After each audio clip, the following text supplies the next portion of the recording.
Sobat Tani, ikuti terus obrolan saya dengan Kepala BSIP Nusa Tenggara Barat, Bapak Dr. Awaludin Hipi. Yuk, kita ikuti. Sekarang, Pak, kalau saya melihat itu, BSIP NTB luar biasa siap nih, Pak, dalam arti bagaimana kita melayani dengan masyarakat dan semuanya. Kalau hortikultura, tadi saya belum nyinggung hortikultura. Hortikultura ini banyak yang kita kerjakan. Kalau yang di sini misalnya untuk sayuran, tentunya ini untuk mendukung masih seperti dulu. Kedua L itu sangat-sangat ada, masih ada ya? Banyak. Dulu Taman Agroinovasi, sekarang kita ada taman itu yang kelompok wanita tani. KWT. Ya. Yang banyak yang sudah mendapatkan bimbingan teknis dan kemudian mereka mendapatkan bibit bibit sayuran ya Pak. Sayuran kita siapkan di sini. Wow. Ya. Bahkan itu juga ada dari mahasiswa. Dari mahasiswa ini kan meminta bibit ini ya, terutama yang KKN ya. Oke, yang kuliah kerja nyata, yang praktek lapang. Mereka meminta bibit sayuran ke sini. Tapi caranya bukan mau ngasih begitu saja. Mahasiswanya kita undang ke sini dan mereka yang harus kita ajar memproduksi bibit. Wow, ini harus begitu supaya mereka bisa ngajar. Ada edukasi di situ, Pak. Wah, ini luar biasa. Tidak hanya minta doang bawa tuh, tapi ada edukasi. Ini keren. Mereka mau nyiapkan di sini, kita ajarin bagaimana untuk membibitkan, berapa yang dibutuhkan. Mereka sendiri yang langsung. Wow, ini keren banget ini. Ini keren banget. Ini saya belum pernah dapat dari yang lain. Ini mudah-mudahan obrolan kita ini luar biasa. Dan bisa menginspirasi teman-teman yang lain, terutama yang kita bertugas di Badan Standarisasi Instrumen Pertanian. Selain itu, selain sayuran, tentunya kita sudah dengan bawang merah. Kita mulai menyiapkan, Pak, bagaimana bawang merah ini mulai dihandle dengan standar organik. Bawang merah, BSIP NTB sudah mulai bagaimana budidaya bawang terstandar organik. Karena di sini memang luar biasa penggunaan itu ya, pestisida, Pak. Luar biasa. Aduh. Dan mereka mulai kemarin barusan ada yang panen, menggunakan organik, Pak. Wow. Dan kita mau mulai lagi satu laboratorium di sini kami tambah bagaimana untuk memproduksi seperti pestisida hayat. Ini memulai kita. Jadi teman-teman petani ini, penyuluh juga, ketika kita kesulitan pupuk, BSIP NTB berperan bagaimana memproduksi pestisida atau nabati, Pak ya, hayati, Pak ya. Nabati ada juga hayati. Jadi organik ya, tidak menggunakan kimia. Oke. Karena sudah ada yang bisa mendukung itu, ada fungsional POPT. Oh iya, di sini ada fungsional POPT. Bagaimana? Mereka yang akan mulai model itu. Sekarang sementara kita bersihkan, kita siapkan. Wow, keren. Kita sudah punya peralatan, sebagian sudah ada. Laminar Air Pro, apa semua. Kita akan produksi lagi itu. Banyak itu yang kita sudah bisa sharing dengan Balai Perlindungan yang ada di sini. Oke. Binaan dari Dijen Tanam Pangan. Iya. Kita sudah sama-sama. Jadi tetap ya. Jadi saling sinergi. Kolaborasi dengan instansi lain, dengan eselon 1 lain untuk memang mendukung, mensukseskan bagaimana petani di sini bisa mengurangi penggunaan pestisida, bahkan mungkin nanti akan mudah-mudahan dia produksi sendiri itu pestisida hayatinya, nabatinya dan lain-lainnya. Bahkan pupuk organik juga, Pak ya. Organik itu. Luar biasa. Ya. Kemudian selain itu di hortikultura ini, sekarang yang sementara kita mulai dampingi dan kita mulai bina, di sini sudah ada ekspor manggis. Manggis dan rambutan. Wow. Nah, kalau yang manggis ini ekspornya ke Dubai dan ke Cina. Itu ukurannya beda. Iya, kalau ke Dubai itu kecil. Mangisnya kecil. Berarti permintaan negara itu beda. Standar juga itu, Pak. Jadi bagaimana petani juga harus bisa melihat standar internasional yang diminta oleh negara importir. Jadi kita yang mengekspor, negara yang impornya punya standar khusus untuk mengekspor atau menerima produk dari kita. Mutunya, kemudian sampai ukurannya. Tadi kalau yang kecil kemana Pak? Ke Dubai? Dubai. Oh, mereka senangnya gitu. Dubai. Kecil tapi matang kan Pak? Kalau yang ke Cina, dia agak besaran. Oh, Cina agak besar. Agak besar itu. Kemudian juga begitu, rambutan juga demikian. Rambutan juga? Rambutan juga. Sudah ada di sini, Pak. Ini di sini. Itu kemana ekspornya rambutan? Ke Dubai. Dubai juga? Iya, banyak. Yang ke Arab Saudi juga sebagian dulu mereka. Iya. Jadi di situ kami sudah mulai melihat, dan itu kami sudah melaporkan. Ini sudah mulai sama-sama kita kerjasama dengan Pusat Standarisasi Hortikultura. Wah, kita sudah sampaikan hortikultura. Iya, bagaimana kita menyiapkan ini dan bisa nggak kita harmonisasi dengan standar dari negara-negara yang minta. Kita harus harmonisasi ini untuk menjadi kita buatkan standar yang bisa spesifik untuk negara ini. Untuk negara itu. Bisa kita. Wah, ini luar biasa, luar biasa. Ini sobat ini teman-teman di BSIP dari Pusat Standarisasi Hortikultura bisa membantu ini. Yuk, dorong ini NTB siap untuk itu ya. Iya. Wow, ini dan kami sudah membimbing Pak, mendampingi, sudah mengundang, sekaligus sudah 2 kali kita melakukan pertemuan, ada BIMTEK bersama-sama karantina, karantina pertanian, kemudian bersama-sama dengan perusahaan yang ada di sini. Dan mereka sangat senang sekali ini kalau ada yang menyiapkan lagi itu. Dan lagi padang karantina penting Pak ya, itu karantina dan semuanya, terutama tentang apa yang isu lalat buah dan PSP dan lainnya, fitosanitari dan lainnya juga memang fitosanitari. Semuanya kita sudah. Wah, ini keren Pak Awal. Wah, ini obrolan luar biasa ini Sobat Tani. Saya tadi mendapat pencerahan dan saya juga belajar bagaimana BSIP NTB itu menyiapkan dari mulai prasarana yang ada di sini dimanfaatkan oleh tentunya SDM yang mendukung memanfaatkan prasarana. Kemudian Pak Awal tadi katakan setiap komoditi kita punya unggulan. Tadi peternakan dengan ayam KUB-nya, perkebunan khususnya dengan vanili sekarang, walaupun komoditi lain ada juga Pak ya, di selain vanili. Kemudian ada tanaman pangan, padi masih tetap jadi andalan di sini, dan hortikultura tadi ada yang sudah ekspor, manggis, rambutan. Tentunya nanti didorong lagi komoditi lain yang bisa memang mendukung ini. Pak Awal luar biasa ini. Pak Awal, kalau saya ngelihat BSIP ini kan sekarang ada kata services, pelayanan. Kalau pelayanan dalam bentuk apa Pak yang sekarang sampai saat ini Pak Awal dan teman-teman tim di sini lakukan? Selain tadi ya pengujian oke ya itu ya. Saya ingin tetap BSIP ini ada kata services, apa pelayanan yang saat ini Pak sampai saat ini masih dijalankan, mungkin selain pengujian tadi masyarakat apa Pak Awal? Iya, ini selain juga di laboratorium pengujian, juga kita untuk penyiapan, misalnya seperti saya sampaikan, persiapan benih kita sudah selesai. Oke, benih ya, setiap petani itu. Benih, kemudian bibit, ya. Karena ada UPBS ini Pak. UPBS ternak juga ada pelayanan dan kalau yang contoh yang untuk ini saja bibit, setiap minggu itu sudah ada yang punya pelayanan. Wow, ini yang betul-betul minggu sudah dari BSIP sekarang, dulu penelitian, sekarang BSIP ke pelayanan. Pelayanan. Oke. Penyiapan benih atau bibit, ada peternakannya juga bibitnya, apalagi Pak? Ya, kalau contoh yang seperti ini Pak, yang bisa memelihara ayam ini, saran kami, pelayanan kami, selain ada DOC-nya, juga menerima yang magang. Berarti mahasiswa-siswa Pak ya? Mahasiswa-siswa, petani juga ada. Wah, ini petani datang magang. Itu malah menyentuh langsung ke masyarakat.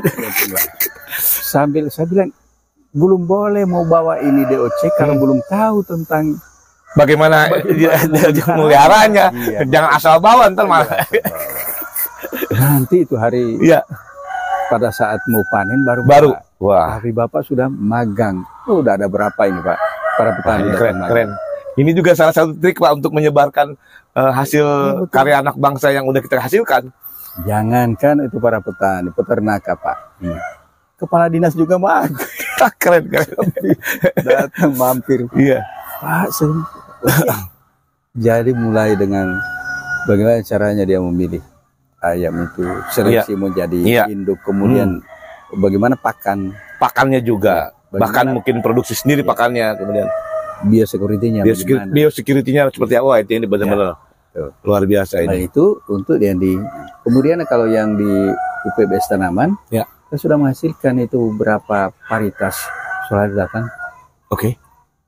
Para petani juga datang, kepala dinas juga datang, dan mereka melihat kita layani dengan baik. Ya. Dan tentunya edukasi tetap dikasih, Pak ya. Pelayanan edukasi tetap. Ya. Padi, jagung kita ada jagung hibrida. Iya. NASA 29. NASA 29 ada Jakarin, Pak. Jakarin. Iya, yang baru nih yang lagi tren ini. Kemudian ada lagi kedelai. Ada biosoy, apa sih? Wow. Biosol memang udah orang dibanyak suka, Pak ya. Iya, dan ini di sini luas tanaman untuk tanam kedelai ini berkurang karena banyak terganggu oleh jagung. Karena jagung dan udah jelas industrinya ada. Betul. Kemudian yang ngambil juga ada. Wah, keren. Kami sering memperkenalkan boleh nanam jagung tapi kita buat strip cropping. Oh, apa? Ada intercropping. Jadi ada jagung, ada kedelai. Sama orang nyebut keledai. Kedelai, jagung, intercropping, Pak ya. Taman Tumpang Sari juga. Tumpang Sari seperti itu. Kemudian contoh saja Lombok Tengah. Ini Lombok Tengah dengan Bima itu penghasil utama kedelai sebenarnya. Iya. Sudah 5 tahun terakhir ini. Saya sempat kok. Saya masih ingat dengan Pak Awang kita waktu jadi tim inovasinya Asia ya. Kita ke Bima ya, Pak. Betul. Bagaimana Pak Awang memberikan penangkar kedelai. Pas begitu ternyata memang diganti dengan jagung yang memang. Iya. Tapi itu kan sangat program kita juga, Pak. Jagung kan Pak Menteri sekarang udah ke jagung dan padi, Pak ya. Contoh saja Lombok Tengah itu dari dulu kita tidak pernah dengar dengan luas lahan untuk tanaman jagung sangat tinggi. Tapi sekarang sudah mulai. Bahkan tahun kemarin baru ada sekitar 14.000 hektar kan. Nah, tapi saya bilang ada satu kecamatan yang di Lombok Tengah tidak boleh tanam-tanam yang lain selain kedelai. Oh, ada yang begitu? Ada. Nggak apa-apa juga sih, nggak apa-apa sih. Jangan dihilangkan kedelai ini. Harus ada tetap ya. Bahkan kita sampai dengan kalau ada benihnya di sini, ada yang mau nanam, kita kasih. Kita kasih. Lanjutkan ini. Kedelai ini sangat penting karena itu memang betul-betul kita harapkan juga demikian. Ini keren. Itu Sobat Tani ya. Luar biasa ini. Ada pelayanan tadi, ada mulai bagaimana masyarakat untuk pelaku usaha untuk pengujian, kemudian ada yang magang, sekolah, itu paling luar biasa. Dan saya tadi aja lewat anak-anak bekerja dan itu mahasiswa dan siswa yang SMK ya, SMK pertanian. Ada guru, Pak. Ada guru juga ada. Ada guru yang sementara magang ini. Luar biasa. TK bahkan juga ada, Pak. Kadang-kadang TK ya. Anak-anak TK SD saya lihat juga. Iya. Kali ini mereka ada. Bahkan kita sudah sempat pelayanan itu, Pak. Di sini sudah melayani MBKM. Oh, Merdeka Belajar, Kampus Merdeka ya. Itu ada yang kemarin ada yang 6 bulan, 1 semester, Pak. Berarti dia sampai skripsi? Sampai 1 semester. Iya, 1 semester. Kemudian mereka yang datang praktek di sini sampai 6 bulan, bahkan ada 4 bulan, ada 6 bulan. Saya bilang silakan aja lanjutkan di sini bisa untuk jadi skripsi. Penelitian. Nah, sudah ada berapa orang ini yang luar biasa. Wah, ini keren. Dan dia nggak akan lupa itu, Pak. Saya yakin nggak akan lupa, Mas. Dan fungsional kita juga yang membimbing mereka di lapangan. Nah, ini para bukti pelayanan kita terhadap masyarakat. BSIP ada standar services globalization. Servicesnya itu udah dilaksanakan oleh BSIP NTB. Bahkan sudah ada yang sudah lulus S1, Pak. Wah, seneng banget dia ya. Tahun lalu itu ada sekitar 3 orang. Saya dari sini. Tentu bangga sekali mereka, Pak ya. Yang sekarang ada kemarin permohonan dari universitas swasta, ada 5 orang Masuk. Wah, ini keren. Di laboratorium juga mereka gunakan. Keren. Melanjutkan itu, meneliti luar biasa. Jadi kita harapkan terus untuk servis ini pelayanan kita ditingkatkan terus, Pak ya. Iya. Dan yang sangat kita perhatikan, Pak, bagaimana petani ini kita tidak bisa tinggalkan. Kalau ini harus betul-betul bisa untuk meningkatkan apa yang mereka usahakan. Itu penting. Itu malah tujuan kita memang terakhir ke petani yang luar biasa, dan pelaku usaha, pelaku usaha dan petani ini luar biasa, Pak. Luar biasa. Betul. Pak Awal nih sehat-sehat terus, mudah-mudahan Pak Awal ya. Insya Allah. Kita teman-teman kita untuk melayani masyarakat ini kita sangat terasa kalau di BSIP daerah ini di provinsi itu sangat terasa Sobat Tani, karena teman-teman Pak Awal dan tim ini langsung menyentuh ke masyarakat. Dan insya Allah ini akan terus berkembang. Dengan begitu BSIP masuk tahun kedua kita sudah harus. Sudah terlihat Pak apa yang kita kontribusi kepada Kementerian Pertanian khususnya dan kepada negara Indonesia khususnya, Pak. Betul. Ini yang sangat penting, Pak. Wah, Pak Awal, terakhir Pak Awal, saya masih pengen ngobrol tapi terakhir Pak Awal, harapan Pak Awal nih ke depan seperti apa Pak Awal? BSIP ini harapannya dan insya Allah ini apa yang kita sudah mulai persiapkan. Yang akan dilaksanakan pada tahun 2024. Ini kita sudah mulai persiapkan 2023 nih. Dan harapan kami seperti tadi, ada beberapa yang sudah kita dampingi, kemudian kita sama-sama dengan instansi lain juga. Itu tentunya yang akan kita bisa pastikan bahwa misalnya kalau untuk ekspor itu produksinya harus memang lebih tinggi lagi. Harus akan bisa. Karena pada tahun 2024 nanti, contoh untuk vanili, Pak, itu targetnya 7-8 ton. 7-8 ton, 2024 ya? Vanili organik, itu. Yang tahun 2024 ini, yang sekarang baru 3,5 ton. Nah itu, kemudian yang lainnya juga demikian. Ini manggis dan lain. Dan harapan kami, terutama pusat standarisasi instrumen perkebunan, hortikultura, tanaman pangan, peternakan, balai besar penerapan ini. Mari Pak, kita sama-sama. Ayo kita keroyok ini kegiatan ini yang ada di NTB, yang khususnya tadi yang ekspor tadi. Ekspor tadi kita sudah harusnya. Perkebunan sudah mulai. Bersama-sama Bank Indonesia juga sudah melaksanakan. Jadi itu Pak, harapannya, dan juga nanti untuk pembinaan para fungsional, terutama fungsional baru ini, tentunya kita harapkan untuk bisa belajar terus mengenai ini. Dan kita baru, tapi kita harus segera untuk bisa belajar dan bisa untuk menguasai itu. Luar biasa. Pak Awal, itu Pak. Wah, ini terima kasih, ini obrolan yang luar biasa nih. Saya nggak mau berhenti sebetulnya, tapi waktu kita memang terbatas, dan mudah-mudahan Sobat Tani, sekali lagi dari BSIP NTB Nusa Tenggara Barat, ekspor komoditi-komoditi khususnya perkebunan, peternakan, tanaman pangan itu harus terjadi. Hortikultura juga itu harus terjadi, dan itu terus digenjot. Karena ini udah jalan. Mari teman-teman semua kita fokus sebagai tusi kita, bagaimana teman-teman Sobat Tani dan masyarakat pertanian itu mengikuti apa namanya pertanian terstandar, yang sehingga bisa ketika ada permintaan dari luar negeri, standarisasinya atau standarnya terpenuhi oleh kita. Luar biasa. Sobat Tani, demikian obrolan saya yang bermakna tentunya dengan Dr. Awaludin Hipi, Kepala BSIP Nusa Tenggara Barat. Tonton terus podcast BSIP Perkebunan bekerja sama dengan BSIP NTB, tentunya dengan podcast Pertanian Teknologi. Salam pertanian. Assalamualaikum warahmatullahi wabarakatuh.